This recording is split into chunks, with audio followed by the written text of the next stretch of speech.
આહાહાહા. દોસ્તો, આજે મારી ડીશમાં જો સરસ મજાની પૂરી અને સાથે સરસ મજાનો દૂધપાક બનાવ્યો છે. દૂધપાકને કોણે યાદ કર્યો તો? મારા ફેસબુકના મિત્ર, લાડક્યા મિત્ર લાલા પટેલ કરીને છે. વારે વારે મને કહેતા, હેતલકુમાર દૂધપાક બનાવો, દૂધપાક છોકરાઓને ખવડાવો. એટલે મને આજ ઈચ્છા થઈ ગઈ. દૂધપાક કહેતા હતા. મારી ઘરે બનાવ્યો છે, એક નંબર સુગંધિત. જાયફળ પણ નાખ્યું છે. વર્ષો પહેલા આપણા બાપ દાદા છે ને આ દૂધપાક બહુ ખાતા. હવે દૂધપાકનું ઓછું થઈ ગયું છે. આપણી જો મીઠાઈ ગણતા ને તો દૂધપાક હતું.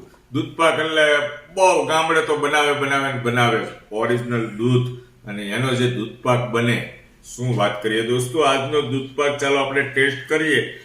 લાઈવ મારું ચાલતું તેમાં પૂરી કરમાઈ ગઈ. આ બાજુ બતાવો તો. પૂરી ફૂલેલી દડા જેવી હતી પણ બિચારી કરમાઈ ગઈ. થોડીક વાર લાગે ને એટલા માટે આપણે સૌ પ્રથમ દૂધપાકને ટેસ્ટ કરીશું.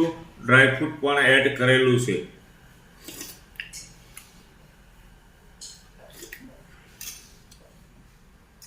આહા, મસ્ત, સુપર. Thank you. દૂધપાક બનાવી દેવા બદલ ખૂબ ખૂબ આભાર તમારો.